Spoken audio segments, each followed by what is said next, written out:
Hello friends, welcome to inclusive classroom. আজকে আমরা যে টপিক নিয়ে আলোচনা করব তা হচ্ছে ব্লাড রিলেশন বা রক্ত সম্বন্ধ।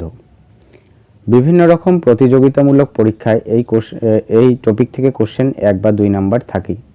খুব বেশি কঠিন নয়, সহজ। আমরা অল্প বুঝে নিলে আর প্র্যাকটিস করলেই আমরা কিন্তু সহজেই 1 থেকে 2 মার্কস সিকিউর করে ফেলতে পারবো। ব্লাড রিলেশন বা রক্ত সম্বন্ধ মোটামুটি 3 টাইপের হয়।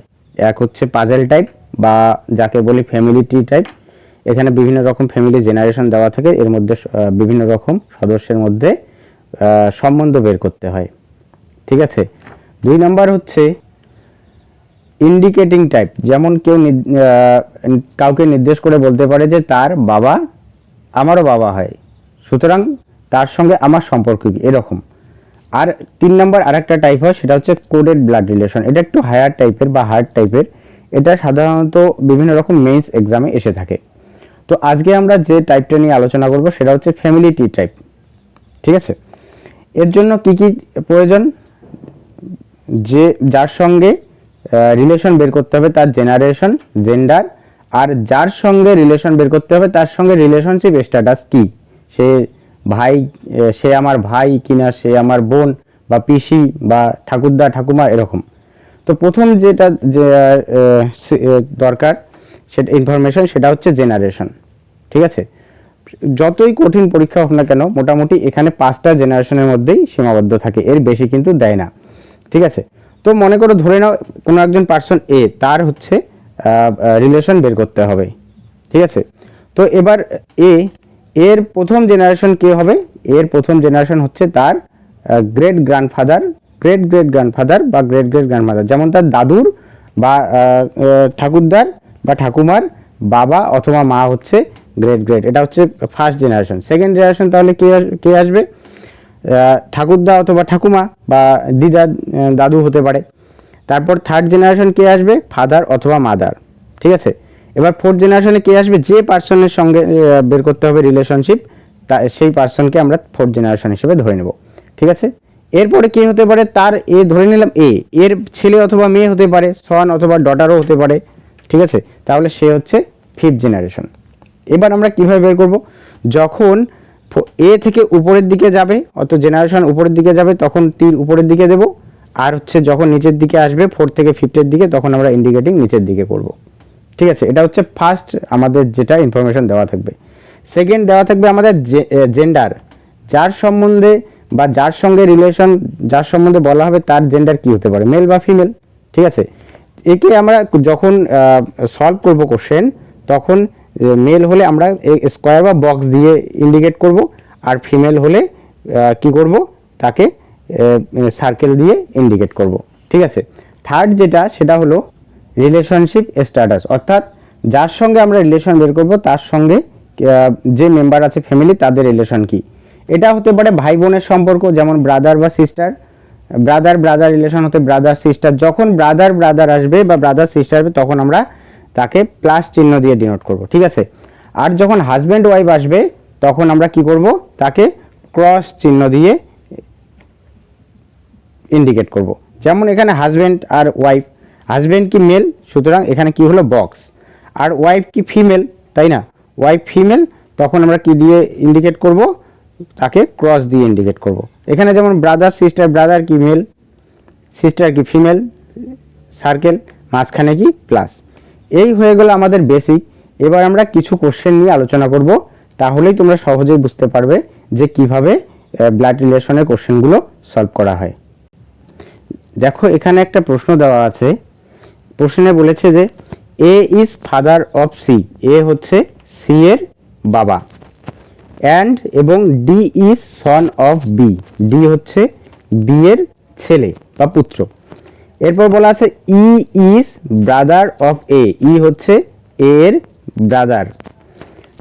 তারপর বলছে ইফ, যদি C is sister of D, যদি সি ডি এর সিস্টার হয়, then how is B related to A, তাহলে বি এর সঙ্গে এ এর সম্পর্ক কি, অথবা বি এ এর সম্বন্ধে কি হবে। এই কোশ্চেনটা আমরা সলভ করি। ঠিক আছে। প্রথমে কি, প্রথম লাইন কি, প্রথম থেকে আমরা ইনফরমেশন ধরে ধরে আসি। এ ইজ ফাদার অফ সি, এ কি হয়, সি এর ফাদার, অর্থাৎ এ তাহলে কি হবে, উপরের জেনারেশন হবে, ফাদার বলছে তার মানে মেল হবে, ফাদার অফ সি, কার, সি এর, কোন জেনারেশন নিচের দিকে আসছে, সি মেল বা ফিমেল কিছু বলা নেই। তারপর বললো হচ্ছে D is son of B, D হচ্ছে, ডি এর সঙ্গে এ বা সি এর কোনো রিলেশন নেই, একে আমরা সাইড দিয়ে লিখি, যেহেতু ডি হচ্ছে মেল বা ফিমেল কিছু বলা নেই, একে আমরা এর সঙ্গে সেম রিলেশনে রাখবো, কারণ এর একটা সন আছে, তাহলে সে পরের জেনারেশনে চলে আসবে। ঠিক আছে, এবার ডি, সরি ভুল বললাম, D is son of B, তার মানে এখানে বি হবে, নিচে ডি হবে, আবার ডি এর কি বলছে সন, তার মানে অবশ্যই মেল হবে। ঠিক আছে, তারপর কি বললো, ই ইজ ব্রাদার অফ এ, এর এখানে এ, তার মানে এর একটা ব্রাদার আছে, ই মেল হলো, তাদের রিলেশন কি প্লাস ব্রাদারের রিলেশন। তারপর বলছে if C is sister of D, তার মানে সি এর আমরা কি পেয়ে গেলাম, সি এর জেন্ডার কিন্তু পেয়ে গেলাম, সিস্টার মানে ফিমেল, কি দিয়ে ডিনোট করব, সার্কেল। ঠিক হলো, এবার সিস্টার অফ কি বলছে ডি, অর্থাৎ ডি এর সঙ্গে সি এর কি brother sister relation, plus. Then বলছে how B is related to A, এবার দেখো এর মেয়ে হচ্ছে সি, আবার সি এর ভাই হচ্ছে কে, ডি। ঠিক আছে, তার মানে ডি এর মা হবে বি, ডি এর মা হবে না, না হলে তো ভাই বোনের সম্পর্ক হবে না। এবার তাহলে বি এর সঙ্গে এ এর কি রিলেশন হবে, অবশ্যই হাজব্যান্ড ওয়াইফ রিলেশন হবে। তাহলে বলছে how B is related to A, তবে বি এর সঙ্গে এ, বি এ এর কি হবে, তাহলে বলো তোমরা কি হবে, ওয়াইফ, তার মানে বি হয়ে গেছে ওয়াইফ অফ এ। ঠিক আছে, কত সহজেই আমরা সলভ করে ফেললাম। এবার আরেকটা কোশ্চেন নিয়ে আলোচনা করি, তাহলে তোমরা আরো ভালো বুঝতে পারবে। দেখো সেকেন্ড কোশ্চেনে বলেছে Daya is brother, Daya's brother is Anil, অর্থাৎ দয়ার ভাই হচ্ছে অনিল। ঠিক আছে, তারপর বলছে দয়া, দেখো এবার কিন্তু কন্টিনিউ আছে, দয়ার সঙ্গে রিলেশন আছে। দয়া ইজ সন অফ চন্দ্র, দয়া আবার কি, চন্দ্রের ছেলে। তারপর বললো বিমল ইজ ফাদার অফ চন্দ্র, বিমল আবার কে, চন্দ্র যে আছে এই চন্দ্র, চন্দ্রের বাবা। ঠিক আছে, তাহলে how Anil is related two Bimal, তাহলে হচ্ছে অনিলের সঙ্গে বিমলের রিলেশন কি সেটা আমাদের বের করতে হবে। ঠিক আছে, আমরা তাহলে প্রথম লাইনের ইনফরমেশন ধরে সলভ করতে থাকি। কি বললো, দয়া, দয়াস ব্রাদার কে বলছে, দয়ার ভাই কে বলছে, দয়া এখানে আছে, দয়ার কি ভাই, ভাইকে অনিল হলো, ব্রাদার ব্রাদার রিলেশন। তারপর বললো যে দয়া ইজ সন অফ চন্দ্র, তাহলে দয়ার আবার বাবার নাম কি,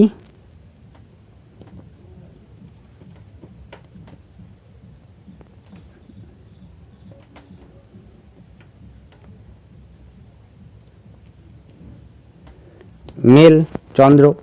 তার গেল, তারপর বলছে বিমল ইজ ফাদার অফ চন্দ্র, আবার এই যে চন্দ্র আছে, চন্দ্রের বাবাকে বিমল, মেল, বক্স হলো।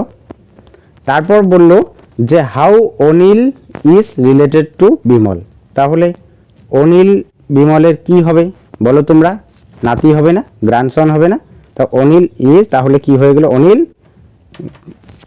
অনিল কি হলো, গ্র্যান্ডসন,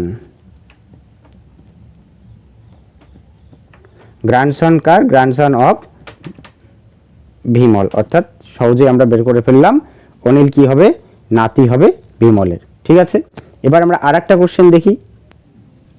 কোশ্চেনে বলেছে কি A and B are sisters, A আর বি হচ্ছে বোন। আবার বলেছে R and S are brothers, R and S হলো পরস্পরের ভাই। তারপর বলছে এস ডটার, এর মেয়ে হচ্ছে কি, আর সিস্টার, এর মেয়ে আর এর বোন। তাহলে কি বলছে how B is related to S, তাহলে বি এর সঙ্গে এস এর সম্পর্ক আমাদের বের করতে হবে। ঠিক আছে, দেখো প্রথম লাইন থেকে শুরু করি। এ অ্যান্ড বি আর সিস্টার্স। এ তার মানে সিস্টার্স, দুজন বোন, তার মানে দুজনই ফিমেল হবে। তারপর বি এখানে সিস্টার্স, রিলেশন কি সিস্টার সিস্টার রিলেশন। তারপর বলছে R and S are brothers.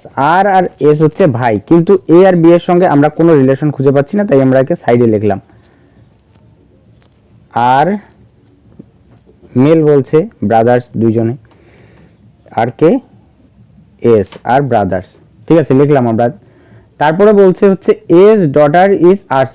S daughter, এর একজন মেয়ে আছে, তার মানে এর মেয়ে নিচের দিকে আসবে। নাম আমাদের বলেনি, শুধু মেয়ে বলেছে। S daughter is R sister, তার মানে আর আছে আবার, যে এবার আমরা রিলেশন পেয়েছি আর এর আবার বোন। আর বানালাম, তার বোন হচ্ছে ডটার হলো। এর আবার একজন ভাই আছে, সে হচ্ছে এস। এস তার মানে এর মেয়ের ভাই হচ্ছে আর, তার ভাই হচ্ছে এস, তার মানে এর সঙ্গে এ তাহলে কি হবে, এস এর আর এর মা হবে অবশ্যই এ, বোঝা গেল। আবার মায়ের বোন কি বি, তার মানে মায়ের বোন মাসি, ঠিক আছে না। তাহলে কোশ্চেনে আমাদের কি বলছে, how B is related to S. S এর সঙ্গে বি এর রিলেশন কি, বি তাহলে এস এর কি হবে, অবশ্যই মাসি হবে, মাসি। তাহলে অ্যান্সার আমাদের কি হয়ে যাবে, আন্ট। আন্ট বা মাসি। তাহলে হচ্ছে বি এস এর কি হলো, মাসি হয়ে গেল। বোঝা গেছে বন্ধুরা। আমরা আরেকটা কোশ্চেনে আসি, দেখি করতে পারি কিনা। দেখো এই কোশ্চেনে বলেছে একটু হায়ার টাইপের কোশ্চেন, বাট তোমাদের মনে হয় অসুবিধা হবে না, আমার সঙ্গে সঙ্গে করতে থাকো, দেখো ইজি। বলছে কে ইজ ব্রাদার অফ এক্স। কে হচ্ছে এক্স এর ভাই। জেড ইজ, আবার Z K, Z is x এর সন, এক্স এর সন হচ্ছে জেড। তারপর লাইনে বলছে P who is daughter of K. Who এখানে সবসময় কিন্তু পাশেরটাকে পি কে বোঝাচ্ছে। P who is daughter of K, P হচ্ছে যে কে এর মেয়ে, is married to N, P এর সঙ্গে কার বিয়ে হয়েছে, এন এর। হু বললে কিন্তু সবসময় সামনেরটাকে, ঠিক আছে। তারপর বলছে G and K are X S, G and X are sisters, G আর এক্স হচ্ছে পরস্পরের বোন। Then how is G related to Z, তাহলে জি এর সঙ্গে জেড এর রিলেশন আমাদের বের করতে হবে, ঠিক আছে। তো আমরা প্রথম লাইন থেকে শুরু করি। কি বলছে, K and K is brother of X. K বানালাম, ব্রাদার অফ এক্স, এক্স এর আমাদের জেন্ডার দেয়নি, ঠিক আছে। ব্রাদার বলছে কে, তার মানে মেল। তারপর লাইনে কি বললো, জেড ইজ এক্স এর সন, এক্স এর সন কে জেড, জেড এর আমাদের জেন্ডার কনফার্ম মেল, সন বলছে যেহেতু, এই জায়গাটা একটু সমস্যা হচ্ছে তাই না, ঠিক আছে জেড। তারপর বললো যে হচ্ছে P, P who is daughter of K, আবার K daughter K,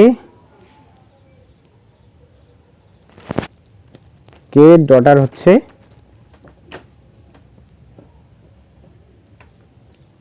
P, married to N, কার সঙ্গে বিয়ে হয়েছে, এন এর সঙ্গে, এন এর সঙ্গে। ডটার বলেছে পি, সার্কেল হবে, পি ম্যারিড টু এন হয়ে গেল, পি এর স্বামী হচ্ছে এন। তারপর বললো যে G and X S are sister. এবার আমরা এক্স এর জেন্ডার কনফার্ম, তার মানে এক্স ফিমেল, এখানে জি এক্স এর বোন, সিস্টার সিস্টার রিলেশন। তাহলে বলছে then how G is related to Z. দেখো জেড, এখানে জেড এর মাকে এক্স, এক্স এর আবার সঙ্গে জি এর কি রিলেশন, এক্স এর বোন জি, তার মানে জেড এর কি হচ্ছে, কি হচ্ছে জি, মাসি হয়ে যাচ্ছে, আন্টি, ঠিক আছে। তাহলে then G, how G is related to Z, মাসি বা আন্ট, ঠিক আছে, দেখলে কত পড়ার সময় কত হার্ড লাগলো, যখন আমরা সলভ করলাম কত ইজিলি সলভ হয়ে গেল। তো বন্ধুরা, আশা করি ব্লাড রিলেশন নিয়ে তোমাদের আর সমস্যা হবে না। তোমরা বাড়িতে প্র্যাকটিস করতে থাকো, কোনো সমস্যা হলে অবশ্যই কমেন্টে জানাবে। আর ভিডিওটা কেমন লাগলো অবশ্যই জানাবে কমেন্ট করে। চ্যানেলটি সাবস্ক্রাইব করো, বেল আইকন প্রেস করে পাশে থাকো। ধন্যবাদ।